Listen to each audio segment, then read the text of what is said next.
Welcome to Unclogged Conversations, powered by Larry Stinson Plumbing. I'm Larry Stinson, and today got Scott with me again. Happy to be here, as always. So today is a two-part episode. First part, we're going to talk about water heater codes. Yeah. And then the second part, we're going to talk about how we rig out a van. Yeah. Proud of this. These have been years in the making. And I think we have a really good sharp van. 4D graphics, and Weatherford does all our van wraps nowadays. This is my van. It's rigged out. Tool-wise, probably the best out of all of them. I have a lot of tools. But material-wise, it's probably one of the least. So we do a weekly restock on our vans, and we'll get to that in a minute. I'm excited about that part. I mean, Alan, you always seem excited about that every time. I like tools. What can I say? So, but we'll get into the water heater codes because that seems to have been It's like that could almost be a leak lounge segment. Our water heater codes have seemed to be an issue at Larry Stinson Plumbing in recent months. A little bit recently. Some new ones came out that it doesn't seem like many people were really aware of as they're starting to come around, because it wasn't in the books we had, and it's hard to know what city's adopting what code. Mm-hmm. So it gets a little convoluted and all over the place. Like just this past week, I had to do something that I'd only ever had to do one time before, and that was like some kind of special situation. What was that? Trying to remember why it was required, but we had to put that CO detector outside of an attic. Have we done that twice, 3 times now? The one time when it was in a studio type apartment, I understand. Yes. Yeah. People had a studio type, converted a garage, a detached garage into more like a studio apartment. Mm-hmm. And water heater was in the smack middle of the gas-fired water heater was in the middle of the house. Yeah. Middle of the garage, whatever you call it. Anyways, they made us put spring-loaded hinges, self-closing hinges. Self-closing hinges. Seal the door. Seal the door in. And put a CO2 sensor in. Yeah, put a CO detector. I understand that one. The dude was sleeping 6 feet from the water heater. Yeah. I get it. That one. The other one we did was the water heater in the attic, which I believe she had a disabled daughter.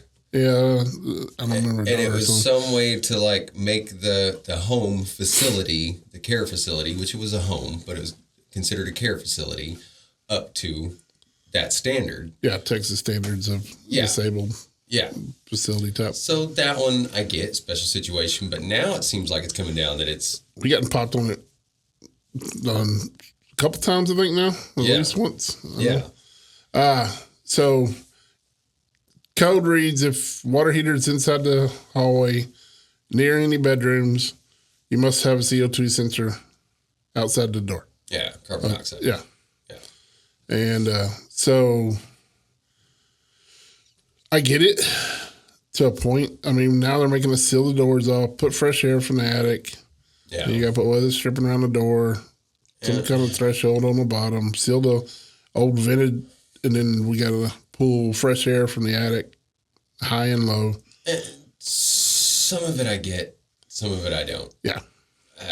I get the upper, lower combustible air, the fresh air, bringing it in there. Especially in today's water heaters. Yeah. I mean, they're sealed up so tight, you need to make sure they're getting enough air to keep that fire burning. I mean, that makes sense to me. But, I mean, my gosh, we used to have louvered doors and open flames underneath those things for decades. Yes, with the old style furnace right next to it that you can see the flame in. Yeah, and it's I get just how many people actually got hurt by that. And there might be a statistic. Maybe I'm being a little too. If you know, put it in comments. Yeah.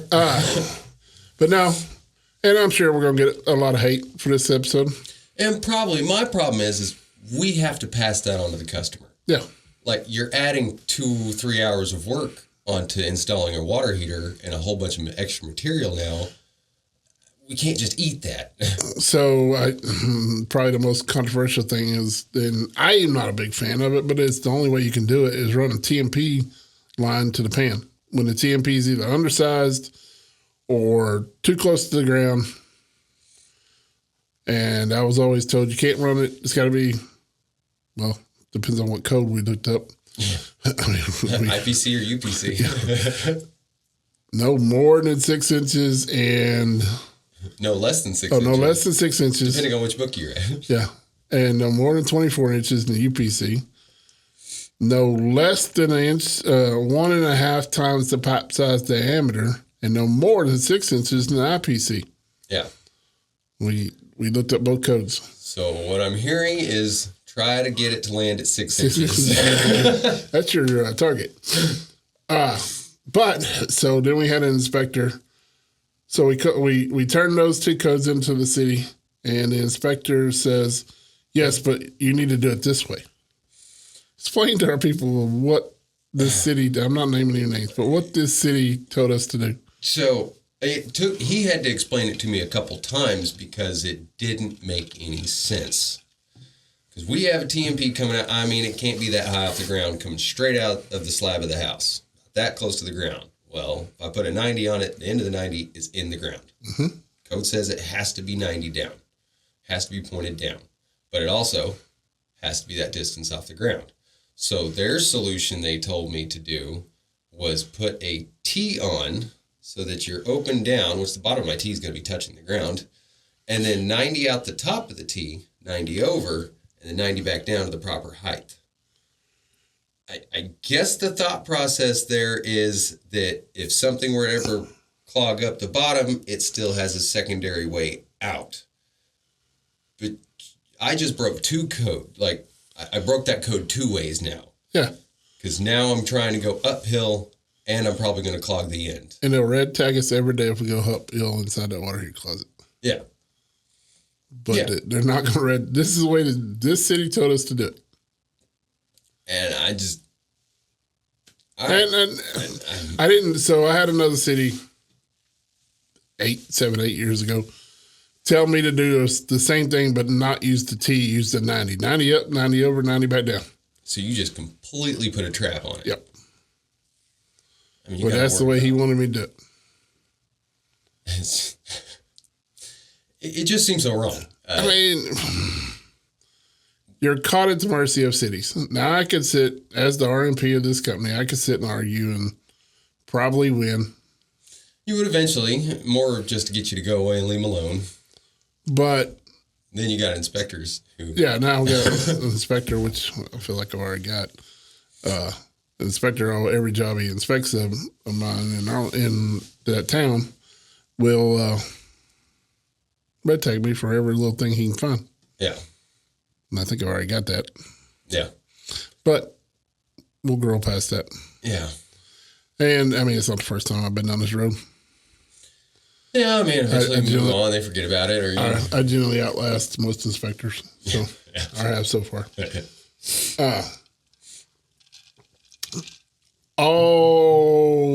Biggest complaint about handyman doing water heaters is they drain the water heater, unscrew the flex lines, put the water heater, screw them back on. Is that legal? No. Flex lines are one-time use. What about gas flex? Especially gas flex. Gas flex just all around whatever gas appliance it is. If you take off that flex line, you have to install a new flex line. All the way down to if you just loosen it off and just and put it back on. Yeah.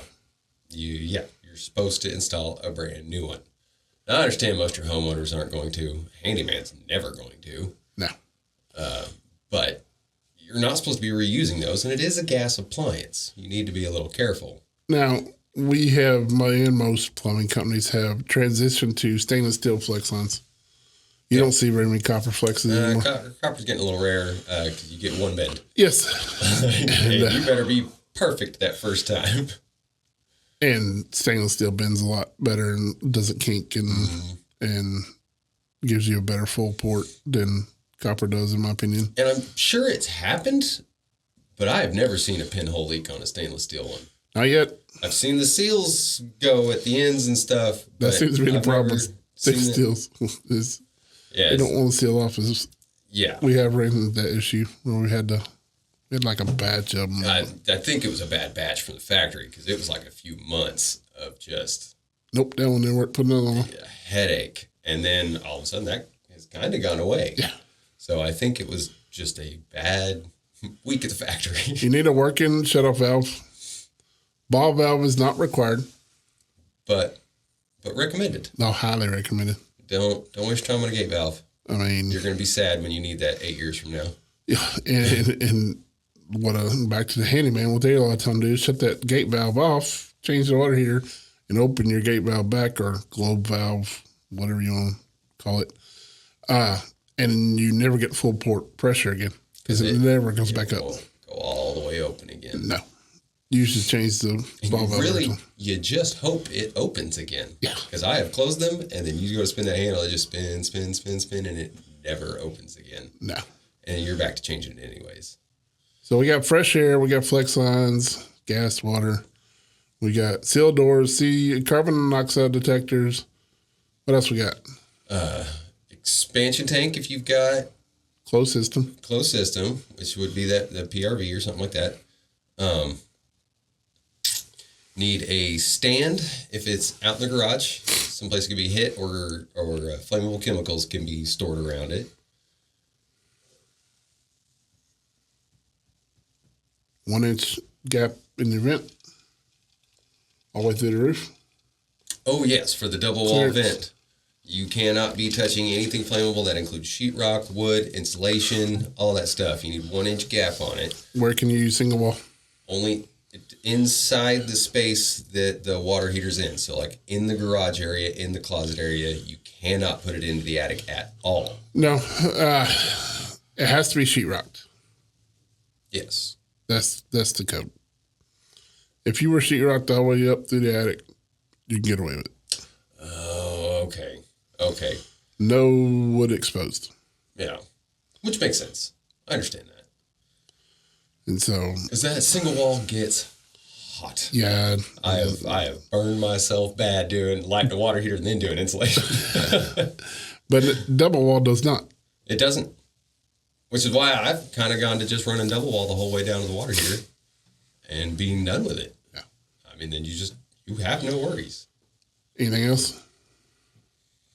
I'm sure there's one or two. Gotta have a pan.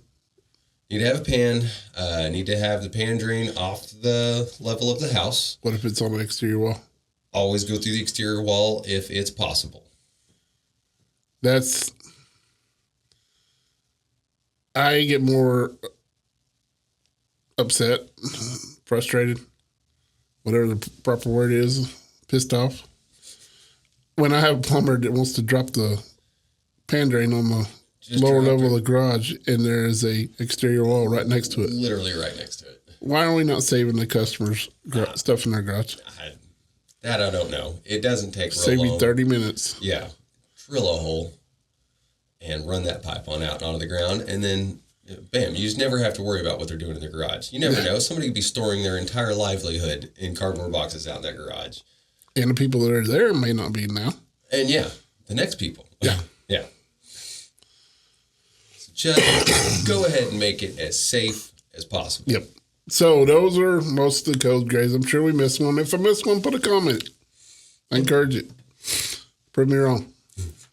All right. So now is our van tour. I'm proud of this. These have been years in the making. And I think we have a really good sharp van. 4D graphics, and Weatherford does all our van wraps nowadays. This is my van. It's rigged out. Tool-wise, probably the best at all of them. I have a lot of tools. But material-wise, it's probably one of the least. So we do a weekly restock on our vans, and we'll get to that in a minute. But I have these. Those are just bucket. Outside, it goes outside the bucket. I've cut them, wrapped them in wood, and bolted them to the shelf so that I have easy access to miscellaneous hand tools that I don't carry in my tool bag. It is really nice just opening that side door and just reach over what you need. Yep. And keep stuff that's not your everyday stuff. Those are made. That's a zip tie holder. It's made for like race car trailers. And that's the only van that has that, but it is pretty handy. Yeah, I'll tell you. I always know where my zip ties are. You never know when you need a zip tie. It always happens. This is my everyday carry tool bag. There's quite a few snap-on wrenches. I spend more money on hand tools than most people. I believe if I spend a lot on a hand tool, it will not get lost as easy as a cheap one will. It seems to work that way. It does. You go back and look for that tool. Yeah. This bag here is a fairly new bag. Fairly new, recent years I started carrying. I wish I'd have done a better job of recording this, but I didn't. This is full of my manometers, multimeters, moisture reading. I got a FLIR camera in there. I got all kinds of electronic testing equipment in there. I didn't pull everything out. I didn't do a very good job. I apologize. But that is my electronic bag. On the other side of that, which I did not unzip, is full of electronic tools like crimpers, strippers, all kinds of screwdrivers, little bitty crescent wrenches. Mostly that is done for tankless water heaters. Yeah. Perfect bag, so I don't have to grab my other bag. I can just grab that and go work on tankless water heater. This is our power tool. Every one of our trucks are full of Milwaukee's. I think Milwaukee's the best. I know a bunch of people are going to hate on me for that. Can you tell we're Milwaukee fans? I know all you DeWalt guys are going to hate me for that, but... Yeah, DeWalt has a few good things. They do. Not many. But they just didn't pick a good enough color. No, I love red and black. Those are my colors. Air Snake. Pause it right there. Air Snake is a there you go. Is a tool that's been out for what, 6-7 years? Yeah. We got ours a while back. Yeah. That is probably one of the coolest tools for $300 and something. It's so simple, but works so dang well. So Air Snake is just a little compressed air. It'll go up to 50 PSI. I highly recommend you do not start at 50 PSI. No. There's a Lake Lounge story. There you go. We'll come back to that in a minute. But, man, clearing showers. Oh, yeah. Every day. Oh, that's fantastic. Used it a bunch of times on condensate lines, too. Yeah, condensate. As long as it's not too far. There are some that won't clear. Yeah, you run the risk of not being able to hit it, but it's definitely worked for me several times. But I love my Air Snake. We have, I think, 3 or 4 in the company. I am always scared of using it in the toilet, though. You make a mess. I've tried multiple times, and it depends on what's in the toilet before I'll try. How clogged is it? Yeah. What's floating right there? Because if you hit it full, and you ain't got a good enough seal, or it's not coming going, back in your face. I promise you. Back. All right, let's go back. Each one of our trucks is fairly new.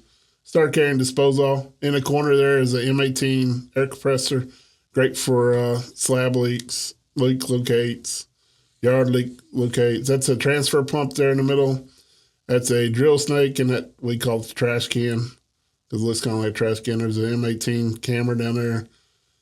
There's our flex lines, gas flexes, water heater flexes. That's those stainless steel flexes we were talking about. Miscellaneous pipe we run it on most of our trucks. Got 8-inch SDR or PVC in the top, full of PEX copper PVC. There's your ProPress fittings and Milwaukee pack-out boxes. All trucks are rigged out with pack-out boxes, and each one of them shelves have clips in them, aftermarket clips. Milwaukee makes a clip, but it sticks it up too high, in my opinion. Those are Milwaukee pack-outs. Drawer system. Yeah. They got some cool stuff coming in the pipeline I saw this year. Oh, really? Yeah. We'll talk about that later. But there's a chip and hammer, ProPress. Every truck has a ProPress. Mine has a rigid, the 240, the small one. Most of the newer trucks have this shelf here. I have 2 vacuum cleaners, one for clean, vacuuming dirt and stuff, and one dirty and then one for clean. One inside, one outside. Yep. That's one of my pet peeves. You bring that dirty, muddy thing in somebody's house, I'm mad. We use the smaller boxes for your smaller stuff, and then divide it all out. And this is what's made probably our tool or our resupply from Wind Supply. Cool, that's what those stickers are on there for. We don't use them as much as we thought we would. We're back to paper list.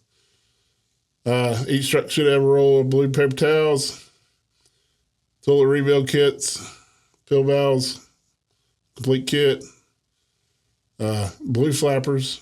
See it up there. I'm missing some drop cloths. Each truck should have 4 to 6 drop cloths on them.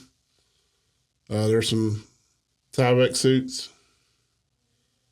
And there's the blue flappers. Those flappers are, pause it right there. Those flappers are from Faucet Parts. Faucet Parts store. TMS Faucet Parts. And in my opinion, they're still the best. Oh, yes. We went through how many different kinds of brands? I think we went through 3 different brands where we bought a lot of each of those brands. And recall after recall after recall. And just constantly, we're having to go back and change them out. What I miss, and I mean, I get why they do it. Those used to come in a flat. There was 25 in a flat. Mm-hmm. Now they come in 12-pack boxes. And they're in boxes. And I get why they're in boxes. It makes them last longer. I mean, they've gotten expensive. It used to be a $3 item. Yeah. Now they're $5, $6. How much are we paying for those? Would you buy that whole 25 box for? Or 20 bucks? I can't remember what the final price was, but I want to say they came out to like $7 a piece. See, that's ridiculous. Yeah. And they ended up a little cheaper than the ones we were replacing. Yeah, the Eastman suck. Yeah, those are terrible. And Eastman, if you're watching, call me and I'll tell you why. Yeah. Yeah. We lost way more money than what we spent on your product. Replaced it. And then I was noticed if you just cut the little ears off the back, you can do it. Yeah, I was not paying you to cut ears off of. Yeah.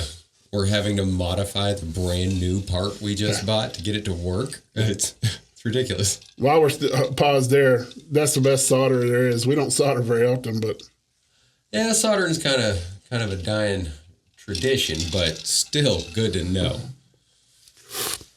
Sterling solder. It's got one of the lowest melting points, and there's not many places around that sell it. Really? No, but the only one locally I know is Ferguson's. Okay. Yeah, Wind Supply we're getting. Is it the Odie brand? Probably. And it's got like a 15-degree higher melting point than Sterling. Yeah.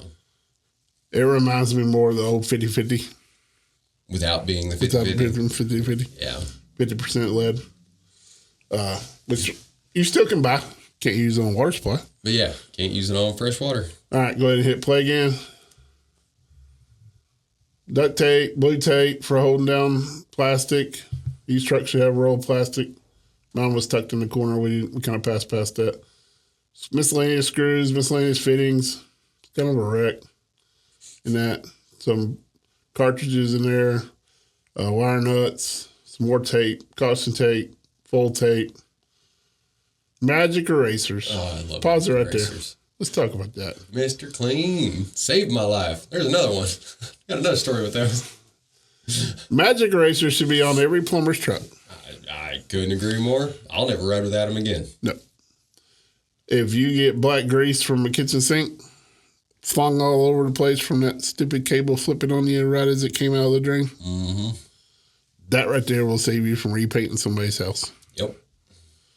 I've cleaned off ceilings, walls, toilets. It just works. Yeah. Yeah, that was one of my worst days. I didn't know what to do. I remember the phone call. What'd I do? Figure it out. I don't know. It'll be a light paycheck if you don't. Just went to Home Depot and started asking questions. Tell us what's that can to the left with a little green around it. Tell me what that is, Scott. That's your favorite chemical. Bane of my existence. That is shower pan liner glue. The nastiest stuff you'll work on. Probably the nastiest thing on that truck. Yeah. And you better be ready to have it on you for 2 days. I don't care if you're wearing gloves. It's getting on your pants. It's getting on something. If it gets on your clothes, that's it. It's there for life. Yeah. It is not coming off. And it's not very sticky. It sticks to everything but what you want it to stick together. Yes. And if you got a better product, leave me a comment. Yeah. I'll send you something, Larry Stinson Plumbing. Yeah, right. Send you a hat or something. Yeah. All right. Hit play. Pipe dope. T+2 is the only thing we use. Oh, yeah. Primer all over the place. That always happens with primer, though. Yep. Caulk and gun, water hose, trowel.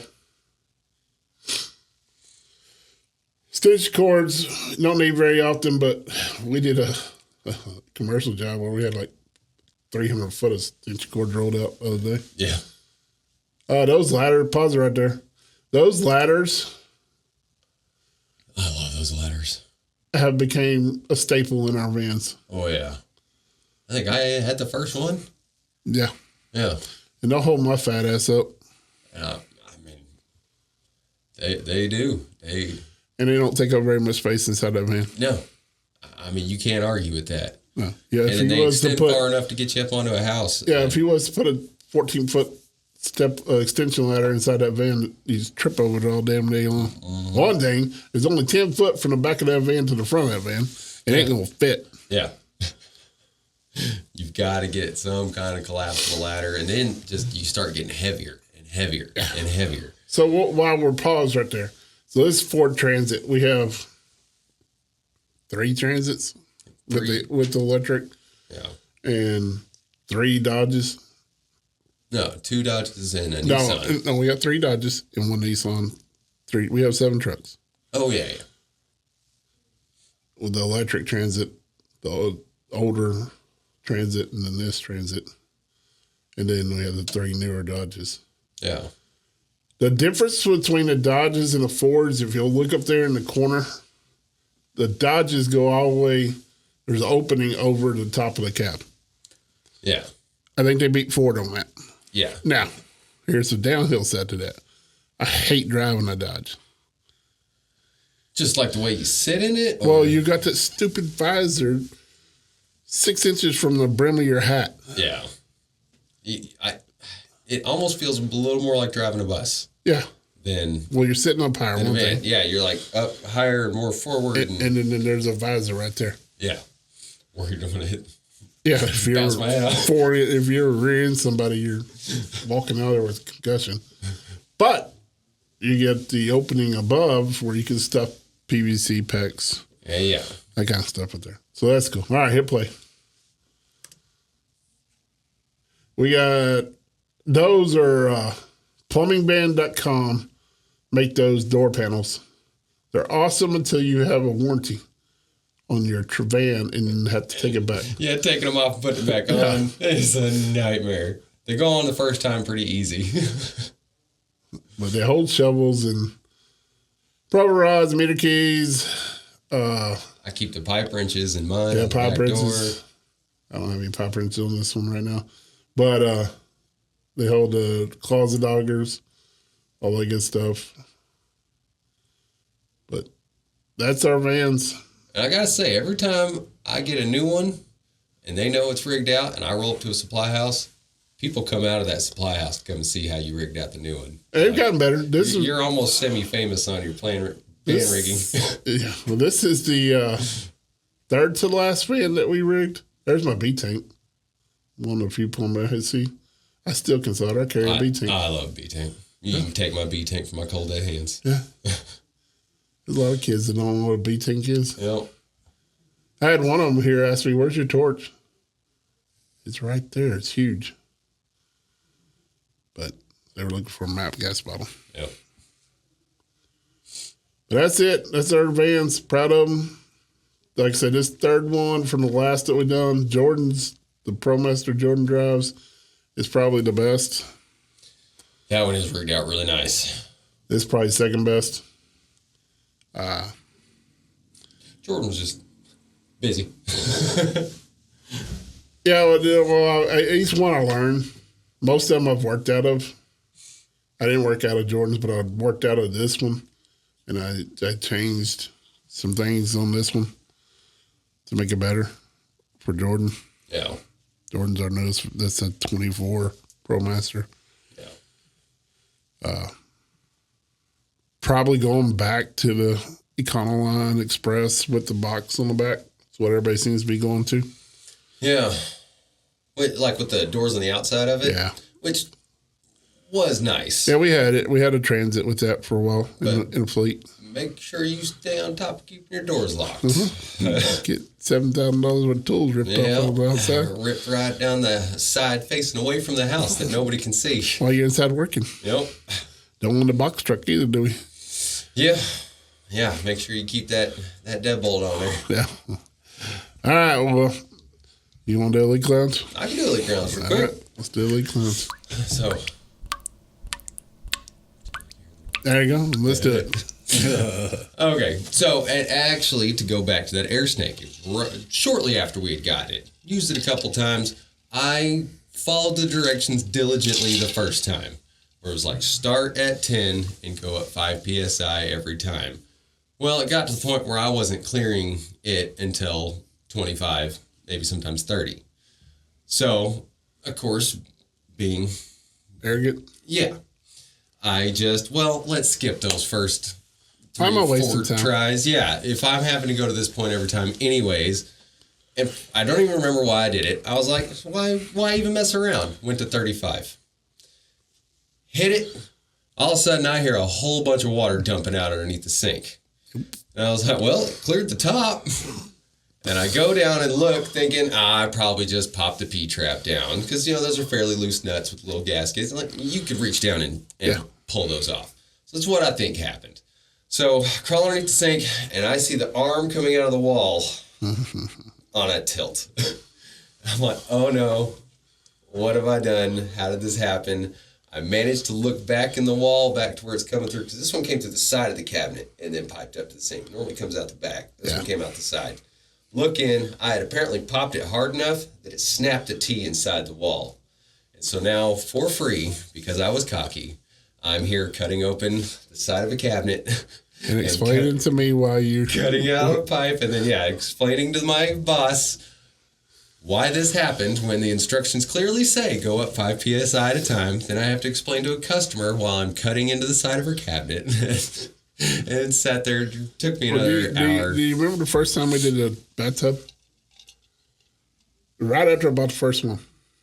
Ooh, is that when we forgot to block the overflow? Yes, I do remember that. So the way a bathtub works is you go down in there, and then there's 2 pipes coming together. That one that, when it gets too high, it keeps you from flooding out your room.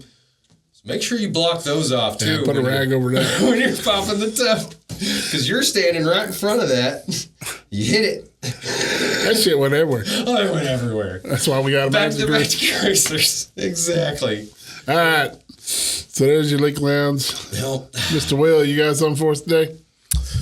Yeah, in a couple of episodes, I'll be debuting a little something for everybody. All right. For y'all too, and for all the listeners out there. Hey, half the time we like surprises. And it's going to be fun. It's going to be fun, but it'll still be, involve plumbing. Okay. So, just get ready for that. So that's coming in a couple of episodes, and I think y'all are going to like it. Good. All right, so we'll talk about the elephant room real quick. Close out. What do y'all think of my new room? We did some remodeling. I gave up my corner office for this one. Your big fancy office. Yeah. So that you got a big fancy podcast. I got a fancy podcast room. This is 10 times better. I know this is kind of like the remodel to the remodel, because there was kind of like we kind of upgraded just a little bit. Now we've upgraded exponentially, and yes, so at some point it's like, all right, we're all kind of on top of each other. The equipment's all on top of each other. Like a lot more space in here to breathe and operate. And so probably next episode we'll have. I think we're going to probably bring Corey in. You're the most detailed oriented out of all my plumbers. You're very detailed oriented. I think that's my problem. A lot of things too. I know. I totally agree. There's sometimes there's diminishing returns at some point. Sometimes I thought about it the other day. I was like, I spend way too much time at each job. Mm-hmm. And my recall rate will prove that. It will? It will. It will. But you got to find the final walk, you know, the fine line. Too thorough. Too thorough. Well, I don't know that it's too thorough. I think. That'd be good. Yeah. Yeah. And then I got a surprise for y'all. Probably here in the next few episodes. Will don't even know about this. It's going to be a surprise for him, too. All right. I like surprises, too. This was a surprise, actually. This is the only way. I didn't even know this was happening. I come in here. I'm full of them. And Carissa has this look on her face, and I'm like, what's going on? And I'm about to walk into the office, and she starts laughing. And I'm like, whoa, what's going on? And then she's like, you know, I'm like, oh, crap. Whoa, that was fast. So I want Bubba on here. Bubba is one that I want to do. Ooh, talk really about bad. character. But the only way I'm getting Bubba on here, we're going to do it outdoors. Yeah? Yep. So here in the next few Figure episodes. out a way to do it? Yep. We're going to do it at my house. Okay. Me and you will carry all half this shit to my house. And we'll set it up at my house. And we'll drink a few Keystones on for Bubba. There you go, get the Keystones. And smoke cigars and cigarettes. And is this going to be after February? yeah, probably. Okay. And we'll do it at my house. Outside on my back porch that I built, 2 months ago. Yeah. And so I think it'll be cool to set up and be something different. A little more impressive than podcast room, to be honest. I won't be able to control the sounds as well. Yeah. We'll get some birds and all kinds of stuff. But it'll be a cool episode. And while we're here, give me ideas, what you want to hear, what you want to see, what you got. We're going to do some DIY stuff here soon. Yeah. We're going to do some toilet rebuilds, probably water heater maintenance. We'll do some video kind of like we did today. Me and Scott will do a video of it, and then we'll sit and talk about it. Yeah. Kind of way I think we'll do it. Yeah, sounds good. So, I mean, give me what you want. What do you want to see? What do you want help with at home? I'll help you. I don't mind. Yeah. Because again, if it gets to the point where you don't want to do it or you're in too far, call us. We're happy to come out and help. Or if not, we're just happy we helped you. Cool thing about the great state of Texas, you can work on your own stuff. You can. All the way down pulling permits and doing everything you want to do. Just don't forget you're supposed to pull that permit. Yeah. so I'll help you any way I can. Yeah. All right. Don't forget to subscribe, and like and comment for us. Share it too. Let your friends know about us. Yeah. Y'all have a great day. I'm Larry Stinson. I'm Scott Edson. We appreciate your time. Till next Stay time. healthy, America.